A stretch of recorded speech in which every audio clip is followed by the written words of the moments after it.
listening to the Art of Homeschooling podcast, where we help parents cultivate creativity and connection at home. I'm your host, Jean Miller, and here on this podcast, you'll find stories and inspiration to bring you the confidence you need to make homeschooling work for your family.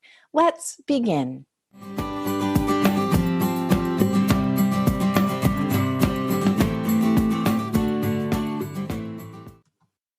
In my early years of parenting and homeschooling, I found feelings of empowerment and positivity so lacking, and I often felt really anxious.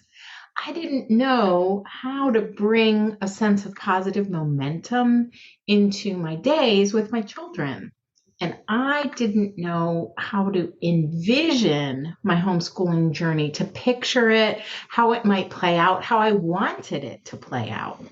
In today's episode here on the Art of Homeschooling podcast, I'm talking about how to visualize what you want as a parent, as a homeschooler, and a human being. There's no real mystery to visualizing and manifesting your desires and your dreams.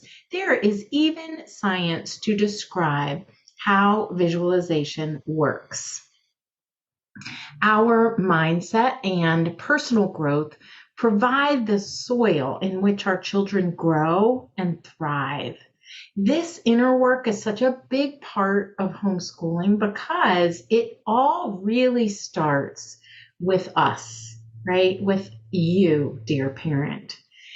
In this episode, you'll hear some practical techniques to visualize what you want, inspiration to try it, and some great resources for you to explore further. It really all starts with you. I think this is what Rudolf Steiner meant when he said, "You will not be good teachers if you focus only on what you do and not upon who you are." Not because we have to behave in a certain way or have certain knowledge or do things in a certain way, even as homeschool teachers, but because our mindset and personal growth are that soil. This is why inner work is such a big part of Waldorf-Inspired teaching. So let's start with visualization, what it is and why it works. Visualization quite literally means the formation of an image in your mind, right? Very simple. And we can use this creatively, right? To imagine what we hope for, what we dream about or desire in the future, what we want for our lives and our children's lives. When you sit quietly and imagine a certain situation or behavior playing out, picturing it with all of your senses, this helps to train your brain to practice for experiencing whatever it is you want in your life. It's like a mental dress rehearsal. And because our brain has selective attention, we can tell it what to focus on. Have you ever considered, just as an example, like getting a new dog? We've been thinking about getting a new puppy. I know it's crazy, but we have. And so you start thinking about a certain type of dog, and then you start noticing that kind of dog everywhere you look. Or have you ever bought a new coat and then noticed so many people seem to have that same jacket? Or a new car, when you start thinking about a particular type of car, you see it everywhere. We see things that we choose to focus on. And the more you focus on something, the more likely you are to notice that in your life. I'll link to a really great video so that you can see just how this works. It's called Test Your Awareness. I think it will really make you smile. As the Buddha says, all that we are is a result of what we have thought. The mind is everything. What we think, we become.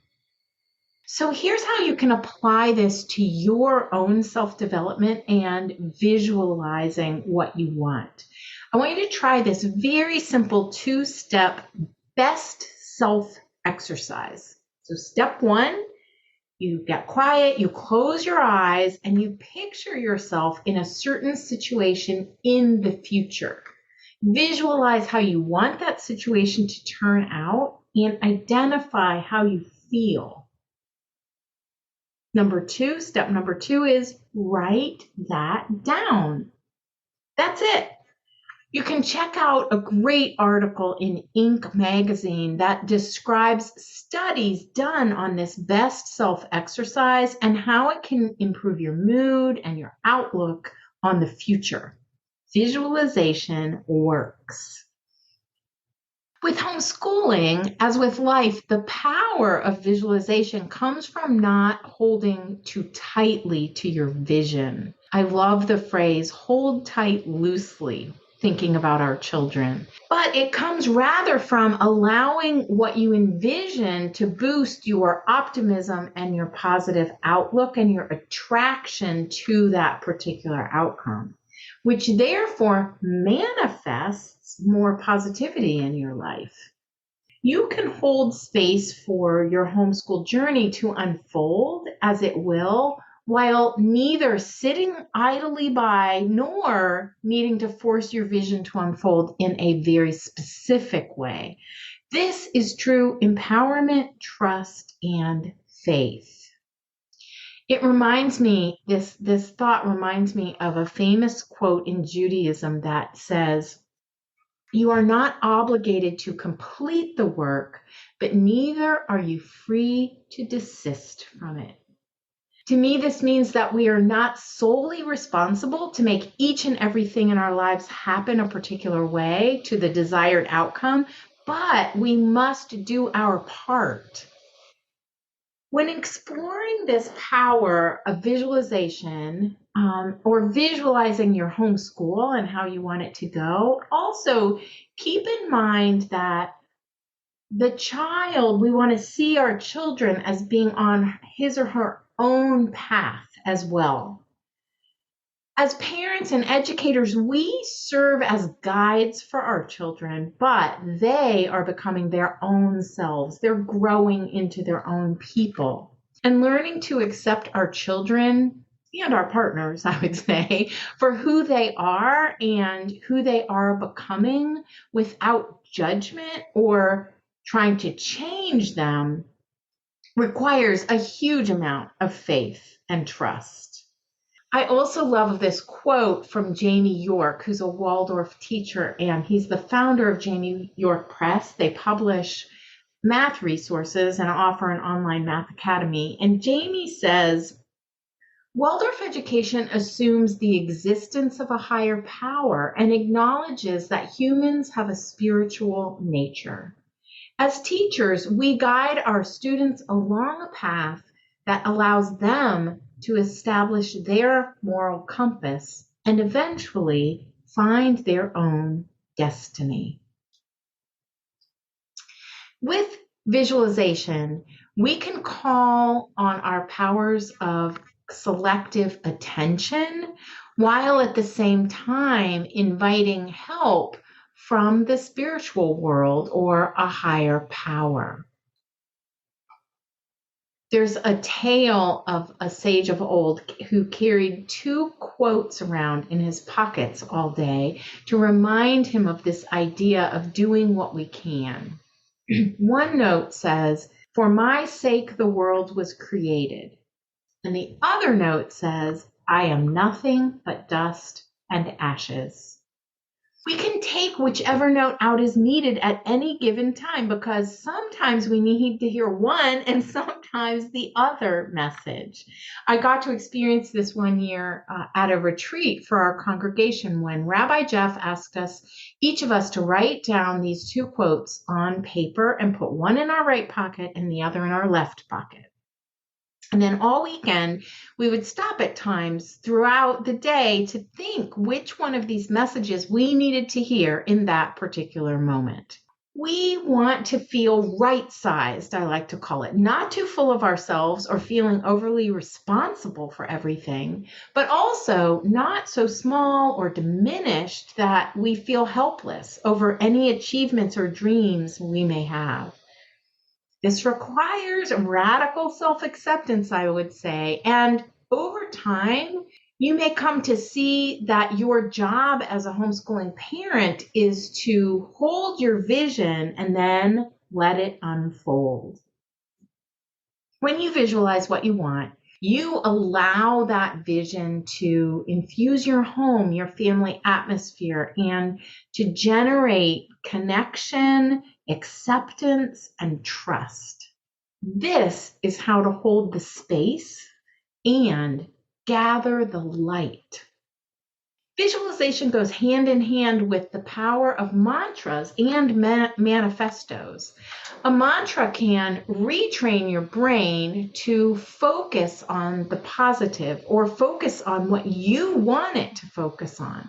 Remember that what you focus on grows, and homeschooling mantras can provide a positive mindset and optimism that is needed to make big shifts in your homeschool. Manifestos take the idea of how to visualize what you want, along with the power of writing, to create a declaration of your values and your vision. Getting in touch with your values and living from those values can be a very powerful foundation for envisioning what you want. As you explore these ideas, it can be really helpful to see some examples to gather words, phrases that resonate with you. So be sure to check out the show notes for this episode for links to some great manifesto examples that you can explore more. You'll find the show notes at artofhomeschooling.com/episode 116. When we visualize what we want, we can let that infuse our home and family atmosphere, and it generates that connection, acceptance, and trust that we so want, so that our children know we always have their backs, especially as they get older and go through different challenges. I used to say to my kids all the time during their teenage years, when they would push back against any guidelines or rules, parental rules, I would say, we're going to work this out because I'm not willing to give up on you. The power in all these processes of mantras and manifestos and visualization, it lies in the fact that when you visualize or recite a mantra or write down a manifesto, you are creating neural patterns in your brain in the same way as if you had actually done the activity or experienced the outcome. You are training your brain to see things a certain way. You might choose then to write a one-sentence manifesto, perhaps, or visualize the coming day as you fall asleep at night, or post a mantra on your refrigerator. But whatever you do, I encourage you to get in touch with your desires and visualize your best homeschooling life. Thanks so much for joining me today. And don't forget, you'll find the show notes for this episode at artofhomeschooling.com/episode 116. See you next time. That's all for today, my friend. But here's what I want you to remember. Rather than perfection, let's focus on connection. Thanks so much for listening, and I'll see you on the next episode of the Art of Homeschooling podcast.